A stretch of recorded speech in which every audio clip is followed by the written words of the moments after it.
जम्मू कश्मीर के किश्तवाड़ में बादल फटने के बाद आए फ्लैश फ्लड ने भारी तबाही मचाई।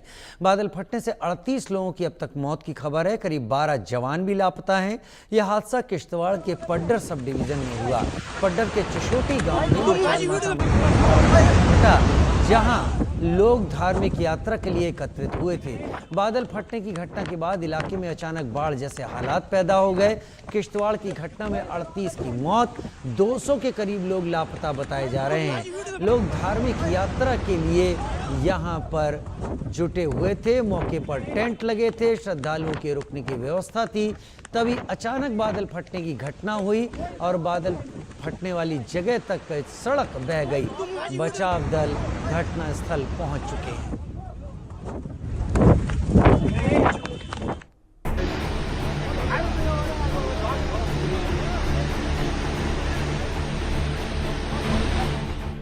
जम्मू कश्मीर के किश्तवाड़ में बादल फटने से हाहाकार मच गया। उत्तरकाशी के धराली जैसा आपदा यहां भी आया और सब कुछ तबाह हो गया।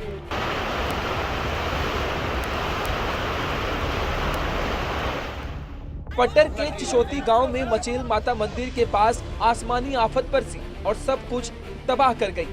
दरअसल मचेल माता मंदिर के पास धार्मिक यात्रा में शामिल होने के लिए श्रद्धालुओं की भीड़ उमड़ी थी, लेकिन तभी बादल फट गया और श्रद्धालु इसकी चपेट में आ गए। किश्तवाड़ के चशोती में कुदरत के कहर में मरने वालों की संख्या 38 हो चुकी है, जबकि 100 से ज्यादा लोग घायल हैं, जिनको रेस्क्यू करके अस्पताल में दाखिल करवाया गया है। 40 लोग जो हैं अभी भी उनकी हालत गंभीर बनी हुई है, जिनमें कई महिलाएं और बच्चे भी शामिल हैं। दरअसल किश्तवाड़ के पाडर से मचेल यात्रा जो है वो हर साल चलती है, जो इन दिनों चल रही थी और अचानक दोपहर को बादल फटने की घटना चशोती के ऊपरी पहाड़ पर हुई, जिसमें वहां पर मौजूद, क्योंकि वो चशोती का जो इलाका है वहां पर लंगर सेवा चलती है, वहां पर कई होम स्टेज हैं जहां पर लोग रुके हुए थे, आम लोग थे, यात्री थे। वो अचानक से उसकी चपेट में आए और मलबे में बहते चले गए, जिसमें अभी तक 38 लोग मारे गए हैं और 200 लोग अभी भी जो हैं वो लापता बताए जा रहे हैं। बादल फटने की घटना के बाद सेना के जवान भी लापता बताए जा रहे हैं। इधर इस घटना के बाद रेस्क्यू ऑपरेशन शुरू किया गया, कई लोगों को सुरक्षित निकाला गया। कि बहुत दुखद की खबर है। ये जो क्लाउड बर्स्ट है ये अब एक रूटीन जैसा हो गया है पहाड़ी इलाकों में हमारे। उत्तराखंड हो, वहां भी आपने देखा कितना नुकसान हुआ था। किसी की कमर टूटी है, किसी का बाजू, किसी के टांग, हर किस्म की जो है इंजरीज हुई हैं। मगर हम उम्मीद करेंगे कि एयरफोर्स के हेलीकॉप्टर जा सकें और इन जख्मियों को वहां से निकाल सकें। बादल फटने की घटना के बाद इलाके में हाहाकार मच गया।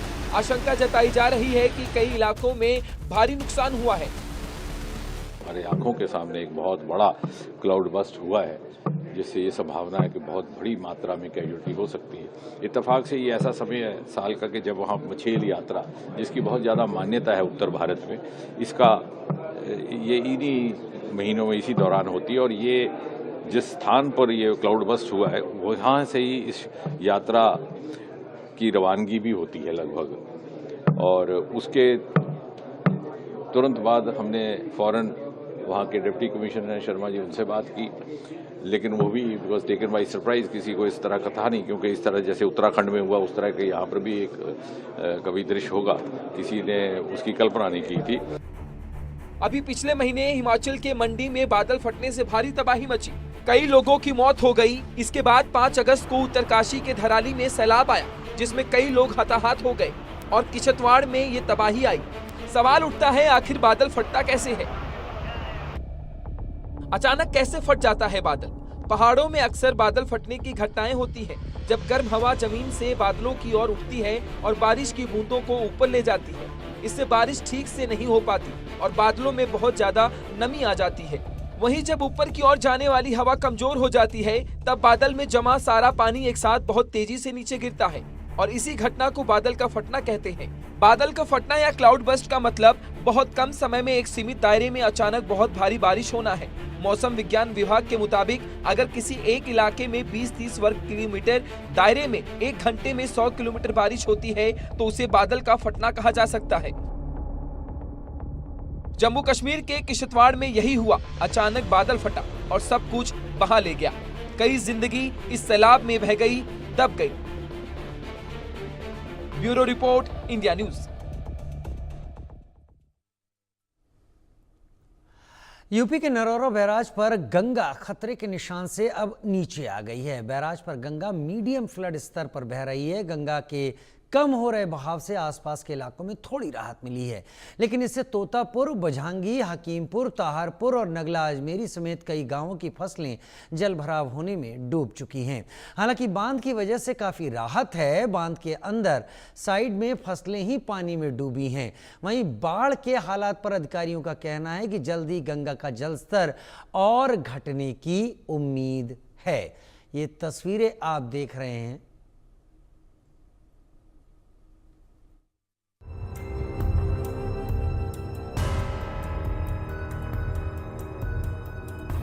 मानसून में हो रही बारिश से दिल्ली पानी पानी है। बीती रात से जो बारिश शुरू हुई वो लगातार जारी है और सुबह जब लोग काम के लिए निकले तो पता चला कि राजधानी में ब्रेक लगा है।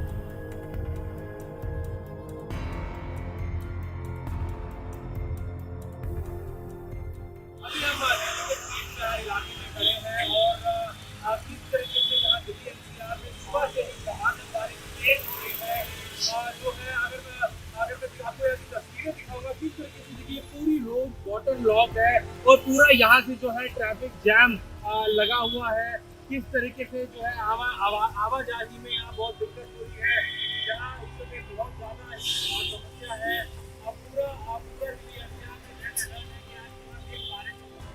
और अभी तो मॉनसून सीजन शुरू हुआ है और ये हाल है सड़कों का।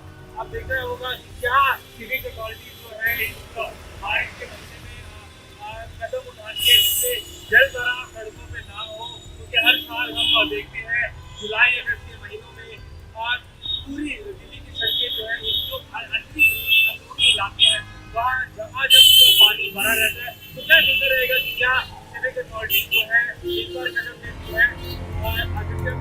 बारिश इतनी हो रही है कि अब ये जानलेवा साबित हो रही है। दिल्ली के कालकाजी में एक पेड़ कार और बाइक पर गिर गया। एक शख्स की मौत हो गई। पूरे देश में 79वां स्वतंत्रता दिवस की तैयारी बड़े धूमधाम से चल रही है। आज 14 अगस्त यानी गुरुवार का दिन। सुबह से ही दिल्ली में लगातार बारिश हो रही है। इस वक्त हम दिल्ली के लाल किले के पास बिल्कुल मौजूद हूं और मेरे पीछे आप देख सकते हैं कि सुबह से लगातार तेज़ बारिश हो रही है। और यहाँ पर सबसे अच्छी बात यह है कि हालांकि स्वतंत्रता दिवस की बात करें या फिर आज लोग जो अपने घरों से कम निकल रहे हैं उसकी वजह से दिल्ली की सड़कों पर ट्रैफिक देखने को नहीं मिल रहा है। यहाँ से मेरे पीछे बिल्कुल आप लाल किले की दीवारें देख सकते हैं और साथ ही जो है आप आवाज़ सुन सकते हैं जो जिस तरीके से इस वक्त यहाँ पे रिहर्सल हो रहा है। लेकिन अगर हम बारिश की बात करें तो इस वक्त दिल्ली का तापमान बिल्कुल साफ है और मौसम आप देख सकते हैं और बारिश को देखकर अंदाज़ा लगा सकते हैं कि जो लोग हैं वो ज़रूरत के हिसाब से ही अपने घर से बाहर निकल रहे हैं।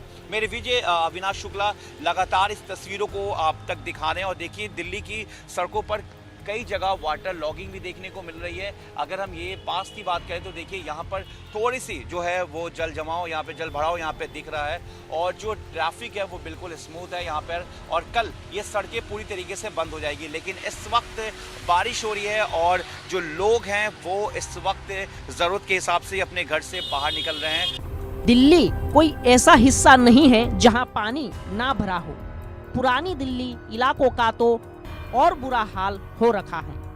साइबर सिटी गुरुग्राम में आज सुबह से ही मूसलाधार बारिश हो रही है। बारिश से शहर में जलभराव हो गया है। इस समय मैं मौजूद हूं गुरुग्राम के सेक्टर 14 मेहरौली रोड पर, जहां आप देख सकते हैं कि इस समय सड़कें जो है बिल्कुल गायब हो चुकी है, पानी में तब्दील हो चुकी है और लगभग 3 फीट पानी जो है इस समय आप देख रहे हैं कि जो नजर आ रहा है सड़कों पर। और इसी के साथ गुड़गांव में जो फिलहाल ट्रैफिक व्यवस्था है वो भी काफी जो बाधित है वो नजर आ रही है। एक तरफ शहर में जलभराव हो रहा है तो दूसरी तरफ लोगों को भी अब खासी दिक्कतों का सामना करना पड़ रहा है। हालांकि प्रशासन ने तमाम दावे किए थे कि शहर में उन सभी जगहों को चिन्हित कर लिया गया है जहां भी शहर में जलभराव होता है, लेकिन इस समय जो तस्वीर आप गुड़गांव की देख रहे हैं, गुड़गांव में इस समय तमाम उन इलाकों में जलभराव जैसी स्थिति है जहां पर प्रशासन ने दावे किए थे। ये आप तस्वीरें गुड़गांव की सड़कों की इस समय देख रहे हैं। आप देख रहे हैं कि तालाब की तरह पानी जो है वो सड़कों पर नजर आ रहा है। भारी बारिश की वजह से गुरुग्राम की भी हालत बिगड़ गई। जगह जगह पानी भर गया, रास्तों पर गाड़ियां फंसने लगी। गुरुग्राम जिसको मिलेनियम सिटी कहा जाता था, उसकी हालत आप देख सकते हैं मेरे पीछे कि ये जो बारिश है उसके बाद से ही मिलेनियम सिटी का हाल बेहाल होता हुआ नजर आ रहा है। अब इसमें चूक मानी जाए तो किसकी मानी जाए, क्योंकि लगातार कैबिनेट मंत्री राव नरवीर कहते थे कि ये जो चूक है ये पत्रकारों की चूक है, जल भराव के असली कारण जो है वो पत्रकार है। लेकिन अगर देखा जाए तो लोगों की हालत बेहाल, बुरा हाल नजर आ रहा है, क्योंकि जिस मिलेनियम सिटी में लोगों का सपना होता है कि हम इस सिटी के अंदर जाए, वहाँ के दफ्तरों में काम करें, वहाँ हमारा एक आशियाना हो, लेकिन वो आशियाना और वो सपने अब लोगों के हकीकत में आप देख सकते हैं सड़कों पर नजर आ रहे हैं। जिस मिलेनियम सिटी को टैक्स सबसे ज्यादा दिया जाता है गुरुग्राम में, और हरियाणा सरकार को सबसे ज्यादा टैक्स देने वाली मिलेनियम सिटी अब डूबती हुई नजर आ रही है। ये बिल्कुल कहना सही रहेगा कि अगर ये सिटी डूब जाती है तो सरकार को टैक्स देगा तो फिर कौन देगा। यहाँ पर आप देख सकते हैं कि जो वाहन है वो बंद हो चुके हैं। गुरुग्राम की हालत दिल्ली से भी बदतर हो गई। भारी बारिश की वजह से लोग परेशान हो गए। मौसम विभाग ने बारिश को लेकर रेड अलर्ट जारी किया है। मतलब साफ है दिल्ली को अभी बारिश से राहत नहीं मिलने वाली है। तो फिर तैयार भारी बारिश को सामना करने के लिए। Bureau report, India news.